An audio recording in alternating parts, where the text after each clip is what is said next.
대통령 집무실 승인 전 56일 무단 사용, 현행법 위반. 윤석열 정부가 청와대를 개방하며 대통령 집무실을 서울 용산구 국방부 청사로 이전하는 과정에서 기획재정부의 사용 승인 전 집무실을 56일간 무단 사용한 것으로 확인됐다. 이 같은 행위는 국유재산법 위반 소지가 있다는 지적이 제기된다.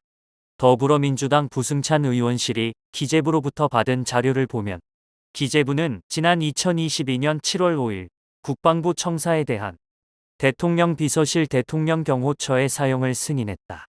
해당 일부터 대통령 집무실로 사용할 수 있도록 허가했다는 얘기다. 이에 앞서 같은 해 4월 6일에는 해당 건물에 대해 국방부 청사로서의 용도를 폐지하고 행정안전부가 이를 사용하도록 승인했다. 당시 대통령 집무실 시설 개선 업무를 맡았던 행안부에 청사 사용 권한을 준 것이다. 그런데 윤석열 대통령이 국방부 청사로 사용되던 이 건물에서 집무를 시작한 시점은 2022년 5월 10일이다. 대통령실이 국방부 청사에 대한 사용 승인을 받은 것은 그 이후인 7월 5일이기 때문에 해당 건물을 56일간 무단으로 사용한 셈이다. 기재부 승인 전 사용, 국유재산법 위반 소지. 기재부의 사용 승인 전에 국유재산을 대통령 집무실로 무단으로 사용한 것은 현행법 위반 소지가 크다는 지적이 나온다. 국유재산법 7조에는 누구든지 이 법 또는 다른 법률에서 정하는 절차와 방법에 따르지 않고 국유재산을 사용하거나 수익하지 못한다고 명시돼 있는데 이에 저촉됐을 가능성이 크다는 얘기다.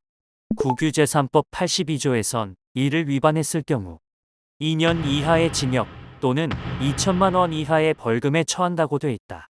이와 관련한 부승찬 의원실에 서면 질의에 대해 기재부도 중앙관서회장은 국유재산을 행정재산으로 사용하려는 경우 총괄청의 승인을 받아야 한다며 사용 시점에 대해서는 법령상 별도로 규정하고 있지 않으나 통상 사용 승인 이후 사용이 가능한 것으로 판단된다고 답변했다.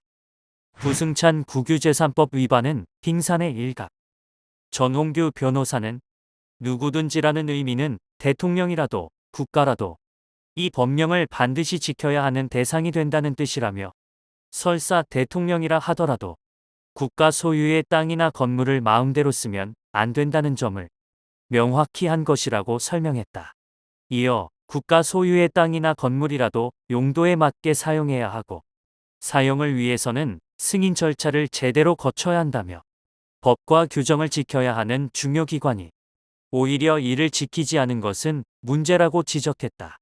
부승찬 의원은 국유재산 용도 폐지와 사용 승인 절차는 그 적정성을 심의하기 위한 필수적인 절차인데 대통령실은 이를 완전히 무시하고 사용 승인을 받기 전에 입주했다며 이번에 확인된 국유재산법 위반은 빙산의 일각일 뿐이다. 대통령실 이전의 불법성을 앞으로 하나씩 밝혀내겠다라고 강조했다. 오마이뉴스는 기재부 승인 전 대통령 집무실 사용에 대한 입장을 확인하기 위해 대통령실에 수차례 연락했으나 답변을 받지 못했다.